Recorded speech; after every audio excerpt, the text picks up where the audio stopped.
बस दिन भर मोबाइल में लगे रहो, हिंदू मुस्लिम वीडियो देखो, एक दूसरे के धर्म को गाली दो।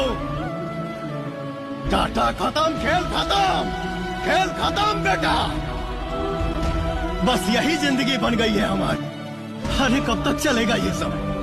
कब तक सोए रहोगे अपने इको चेंबर में? जागो दोस्तों, अब तो भोजपुरी इंडस्ट्री भी जागने लगी है।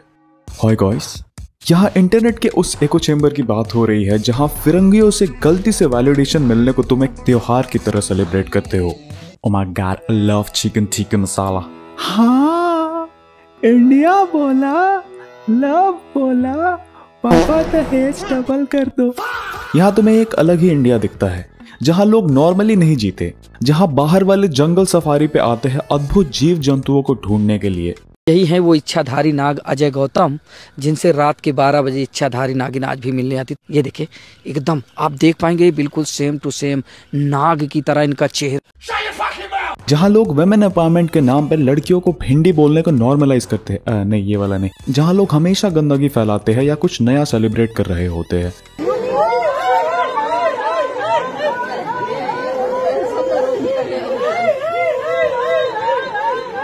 इनको बस पता चल जाए इंडिया में कहीं कुछ खराब दिखाना है, किसी भी पहाड़ या जंगल में एक बैलगाड़ी लेके पहुंच जाते हैं 2 मिनट में। और क्रिटिसिज्म जेन्युइन हो तो समझ आता है, लेकिन कुछ लोग बाहर वालों की कही गई किसी भी बात में लॉजिक ढूंढने की PhD करने लगते हैं। अरे गोरा है तो ठीक ही बोल रहा होगा।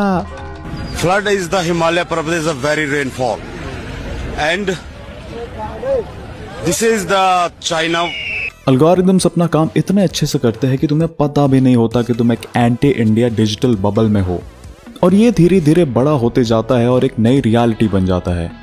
ये पर्टिकुलर बबल तुमसे कहता है कि इंडियन होना अनकूल है, और तुम ये धीरे धीरे बिलीव भी करने लगते हो। कभी कभी लगता है बापू को खुद नीचे आना पड़ेगा इसको फोड़ने के लिए। सोचो तुम सर्दियों में अपने छत पे धूप सेक रहे हो मजे में, अगर एक ही जानलेवा नहीं है तो। तुम्हारा दोस्त तुमसे कहता है, ब्रो मैं कल पूरी रात सोया नहीं क्योंकि मैं एक रैंडम इजिप्शियन आदमी के सिविक सेंस को लेके परेशान हूँ। What should I do bro? वो इजिप्शियन उसको पर्सनली आके अरबिक में 4 गालियां सुनाएगा। अबे मेरा देश, मेरा सिविक सेंस, तुझे क्या मतलब? कहने का मतलब है तुम्हें सही में लगता है ये बाहर वालों को तुम्हारी इतनी चिंता है? हमारे खानदान में कौन कौन है? तुम्हारे खानदान में कौन कौन है? Tell me now. Tell me कौन कौन है?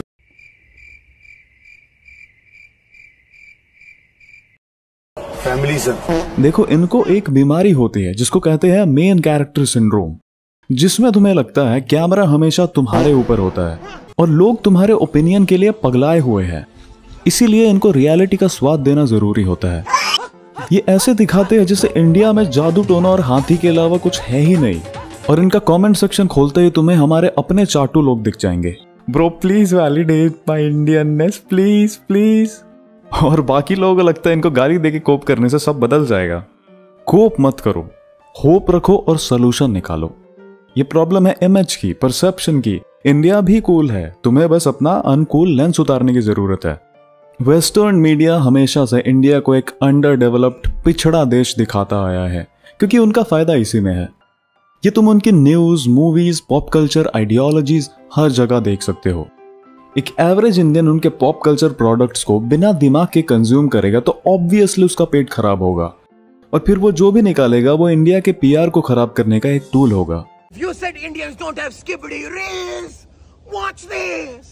Hey, shorty, I got to get your number. I normally used to Duke Dennis and Guysonet, but your level 10 yacht is mewing at me. So let me grab them skibidi digits. नहीं, तुम कितने हताश निराश हो सकते हो अपनी life से कि तुम ऐसे जानवर बन जाओ। Hey, shorty, good morning, pineapple. Looking very cute, very nice. Can I grab your skibidi digits? I want to take you out for some curry and... जो भी है, इंडिया के इमेज को सुधारना एक दिन का काम नहीं है, क्योंकि यहाँ एक समस्या है बटे हुए लोग, जिन्हें बांट के रखने में ऊपर बैठे लोगों का फायदा है। तुम जब यूनाइट होगे तभी एक स्ट्रॉन्ग कल्चरल आइडेंटिटी बनेगी इस देश की। देश को सेफ और साफ बनाना, करप्शन फ्री बनाना तुम्हारी जिम्मेदारी है। स्टैंडर्ड ऑफ लिविंग इंप्रूव होगा तो इसका असर अपने आप हर जगह दिखेगा। मेयोनीज और केचप वालों को इंडिया का क्विजीन समझ नहीं आएगा पता है, लेकिन स्ट्रीट फूड पे रेगुलेशन जरूरी है। तुम्हारी स्किन कलर, भाषा या नेशनैलिटी को लेके अगर कोई कुछ बोले तो उसको और दिखाओ, फ्लेक्स करो, इंडियन एस्थेटिक्स को प्रमोट करो, इंडियन होने को कूल बनाओ। इनोवेशन की कोई कमी तो है नहीं हमारे पास, रिसर्च में पैसा डालो फिर। पॉपुलर मीडिया में इंडिया का कल्चरल रिप्रेजेंटेशन बढ़ाना बहुत जरूरी है। तुम दुनिया को इंडिया के नाम पे खाली स्लमडॉग मिलियनेयर और सिम्पसन्स का अपू दिखाओगे तो कैसे चलेगा? और स्टोरीज नहीं है हमारे पास दिखाने को। एक्सपेरिमेंट करो ना भाई, कौन रोक रहा है? ऑडियंस बदल जाएगी धीरे धीरे।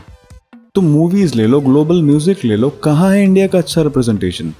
ये जो इंडस्ट्री के गेट कीपर्स है उनके पीछे पड़ो ये चेंज लाने के लिए। इंटरनेट हो या कोई भी पॉपुलर मीडिया, ये नैरेटिव बनने ही मत दो कि इंडियन होना एक डिसएडवांटेज है। Delhi's AQI was 399 today in the morning. That's the 24-hour average. And the story has now moved beyond health and politics. Reality accept करो कि इंडिया में पोल्यूशन और करप्शन दोनों जानलेवा है और उसको बदलो। Zero bilisibity, zero visibility.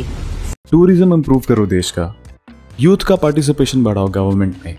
अरे भाई मैथिली ठाकुर का ब्लूप्रिंट देखा क्या? हाँ समझ गया भाई, तू बहुत फनी है। लेकिन तुम अगर लैंग्वेज और स्टेट पे ही लड़ते रह जाओगे तो ये कुछ भी पॉसिबल नहीं है। ये कुछ बेशरम पॉलिटिशियन लोग तुम्हारे स्टेट, लैंग्वेज, कास्ट, रिलीजन के नाम पे वोट मांगने के लिए तुम्हारे मन में जहर घोलेंगे। तुमको इनको नहीं सुनना है। और जहां तक बात है रेसिज्म की, तो वो साइंटिफिक नहीं है, ये एक लर्न्ड आइडियोलॉजी है। रेस एक ही होता है, ह्यूमन रेस। मैं फिर से बोल रहा हूं, इंडियन होना कूल है।